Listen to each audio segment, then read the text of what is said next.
Everybody, welcome back to the channel. Today we're going to do some Unreal Engine 5 stuff. I'm going to focus on creating a new input action for my ball. It is called Sprint, and I think it'll be useful for anybody else out there that also wants a sprint function in their game.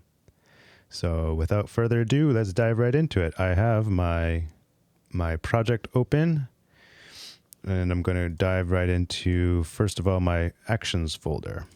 What we have to do is create an input action. So I'm going to right click, find our inputs. Where is it? Here it is. And choose input action. I'm going to name it IA. Oopsie. I have caps lock. Yep. IA. Shoot, what did I say? Sprint. Double click to open it. Digital Boolean. I might set triggers for pressed and released. Not sure I will use these, but just in case. Save that and close it. Now we have to map it onto our input mapping context. Input mapping context that we named controller. Where is that open? All right, so now we have to add a new one by hitting this plus button. We're going to drop down and find Sprint. For our first one, we'll use keyboard left shift. And let's make another one. Keyboard right shift. And one more. Gamepad. I'm going to use the trigger. The right trigger. Yeah. Simple as that. Save it. So now we're all set up. I'm going to close this. Now we're all set up. We can open up our marble. It's already opened here. And here's all of our functions. Our movement function is here. And so we're going to tie in our sprint action to that. So right click,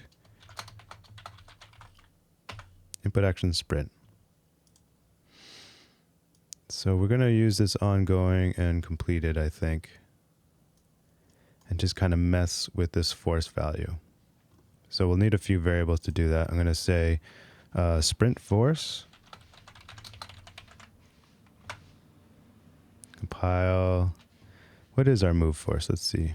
It's 60,000. So let's say sprint force will double it. We'll go 120, 120,000.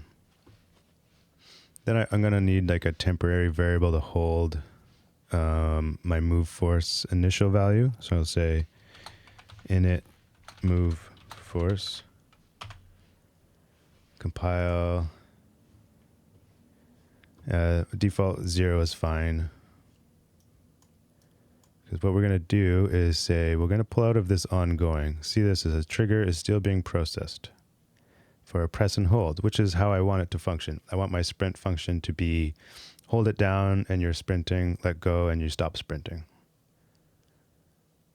So off of here, we'll say set move force. And what move force will we set it to? Grab the sprint.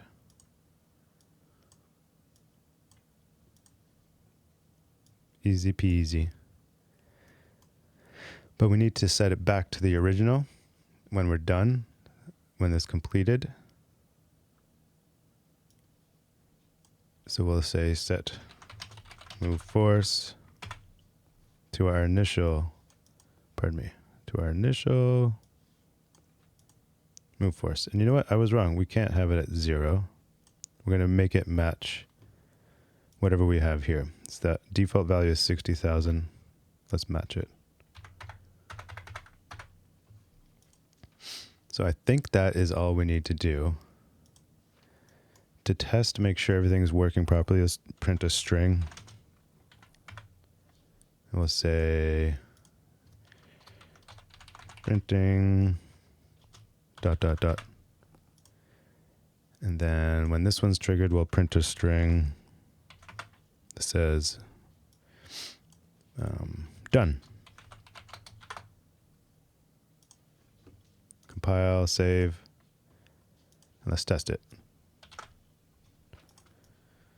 So this is the normal move force. Since we're using physics, it ramps up the longer you hold it a little bit. Like if I stop, right, doesn't hit that immediate value. It's not an instant change. It has to slow down, and that's based on its mass and everything. But you can see this is the normal move speed. So I'm going to hold shift now, and you can see the print worked, and I am indeed going faster, which is good. If I let go of the shift, you see done is printed, and I've returned to my normal speed. If I need to get up this hill a little better, hold the shift, let go. Now I'm back to normal speed. So there you have it. If you want a more pronounced effect, you can play with those variables. You can also, if you want, let's see. You can also tick these acceleration and velocity change buttons. I'm avoiding doing that because it says mass will have no effect, and it just looks and feels different. So it's up to you what you like to do. You can play around with toggling these on and off. But for my preferences, I'm going to leave it like is. Maybe I'll make the sprint force a little higher. 150. So it feels more like a sprint. And let's just try it one more time. Here's me normal going up the hill. You see how fast it is. I'll do that again with the sprint. I'm sprinting over there. I let go. I'm back to normal speed. Now if I hold sprint, this is me going through here a little bit faster. Woo! And then I let go. It says done at the top.